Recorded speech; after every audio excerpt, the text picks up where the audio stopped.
Bencana hidrometeorologi di Aceh pada akhir 2025 itu bukan sekedar tragedi ya. Ini adalah sebuah studi kasus, sebuah cerminan tentang gimana manajemen darurat bisa gagal total. Nah, dalam pembahasan ini, yuk kita bedah sama-sama, lapis demi lapis, kenapa sebuah krisis kemanusiaan bisa jadi separah ini dan apa pelajarannya buat kita semua. Oke, kita mulai dari sini. Awal Desember 2025, ini angka resmi yang keluar dari pemerintah. 173 korban jiwa. Angka yang sebenarnya udah bikin kita miris ya. Tapi ternyata ini baru awal dari cerita yang jauh-jauh lebih suram. Cuma dalam 3 minggu, angkanya meledak. Meledak. Dari 173 jadi 1.135 korban jiwa. Ini naiknya hampir 10 kali lipat. Angka ini bukan sekedar statistik loh, ini bukti nyata. Kalau ada sesuatu yang salah, sesuatu yang fatal banget di fase-fase awal yang paling krusial. Nah, ini dia pertanyaan intinya. Kenapa bisa begini? Kok bisa respons awal itu lambat banget sampai korbannya melonjak drastis? Apa sih yang sebenarnya terjadi? Yuk, kita mulai investigasinya. Oke, lapisan masalah pertama yang kita lihat itu yang paling kelihatan, yang paling brutal, fisik. Hancurnya infrastruktur secara total yang benar-benar memutus Aceh dari dunia luar dan bahkan memutus satu daerah dengan daerah lainnya di dalam Aceh sendiri. Coba lihat, skalanya ini luar biasa masif. Kita nggak lagi ngomongin 1-2 jembatan rusak ya, tapi 734 jembatan hancur, 15 ruas jalan utama putus total, ribuan fasilitas umum, ratusan fasilitas kesehatan, luluh lantak. Ini namanya lumpuh total, akses darat itu udah nggak ada sama sekali. Dan akibatnya, ya ini, isolasi total. Coba bayangkan, ada kabupaten-kabupaten kayak Gayo Luwes dan Aceh Tengah yang benar-benar terputus dari manapun. Bantuan, logistik, tim medis, alat berat, semuanya nggak bisa masuk. Mereka benar-benar sendirian di sana. Nah, disinilah dilema utamanya muncul. Gimana caranya tim SAR mau nolongin orang kalau buat masuk ke lokasinya aja nggak bisa? Terus gimana orang-orang di posko komando bisa bikin keputusan yang tepat kalau mereka buta? Nggak tahu separah apa kondisi di lapangan. Ini kan momen di mana teknologi kayak drone surveillance itu harusnya jadi mata kita di langit, ngasih data vital saat semua jalan darat udah nggak bisa dilewati. Kerusakan fisik yang parah tadi ternyata cuma membuka borok yang lebih dalam. Di balik infrastruktur yang hancur itu, ada sistem penanggulangan bencana yang ternyata udah retak dari lama, terutama di Badan Penanggulangan Bencana Aceh atau BPBA. Ini sampul laporan kinerja BPBA tahun 2024, setahun sebelum bencana besar itu terjadi. Dan ironisnya, dokumen ini justru jadi semacam barang bukti yang nunjukin kalau lembaga yang harusnya jadi garda terdepan ini, kondisinya udah nggak sehat. Laporan itu ngungkap fakta yang bikin khawatir. Dari total 103 staf, lebih dari setengahnya, tepatnya 55%, itu tenaga kontrak.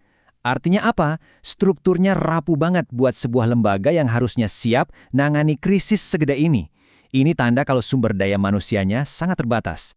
Dan ini yang lebih bikin ngeri lagi datanya. Waktu tanggap darurat mereka di tahun 2024 itu cuma 56,5%. Jauh banget di bawah target minimum 75%. Jadi poinnya gini, bahkan sebelum bencana datang pun, sistemnya udah megap-megap. Mereka udah gagal memenuhi standar yang mereka buat sendiri. Oke, dari masalah sistem, sekarang kita masuk ke masalah yang nggak kelihatan, tapi sama mematikannya.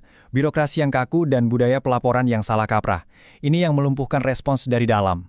Ini benar-benar ironi yang tragis. Duitnya ada, siap dipakai dari pemerintah pusat, tapi kekunci sama aturan. Kenapa? Karena harus nunggu surat resmi status darurat dari bupati atau wali kota. Padahal, para pemimpin daerah ini mungkin aja lagi jadi korban juga, terisolasi, nggak bisa komunikasi.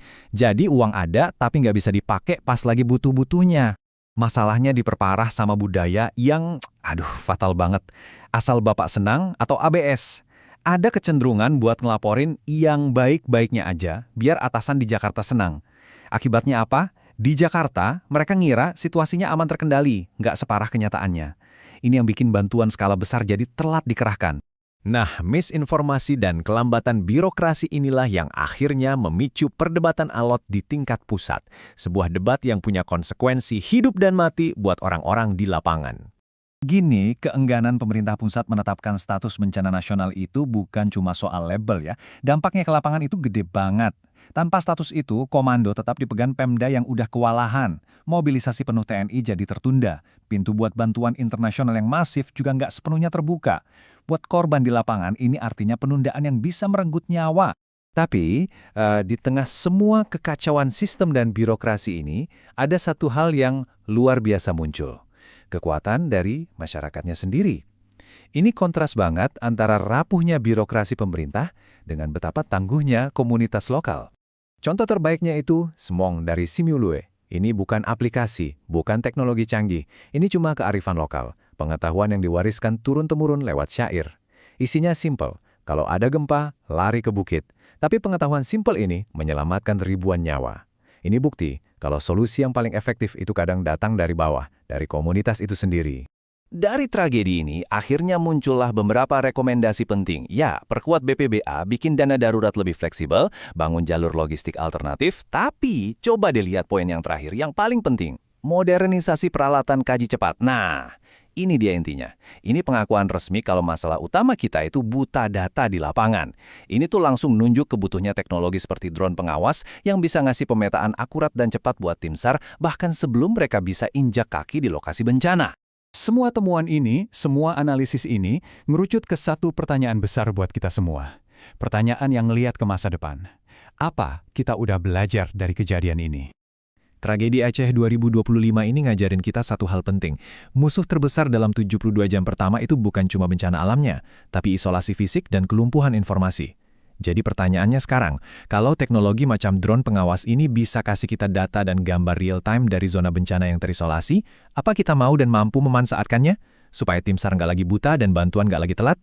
Ini bukan lagi soal bisa atau tidak bisa, tapi mau atau tidak. Jawaban dari pertanyaan inilah yang akan menentukan seberapa siap kita menghadapi tantangan di masa depan.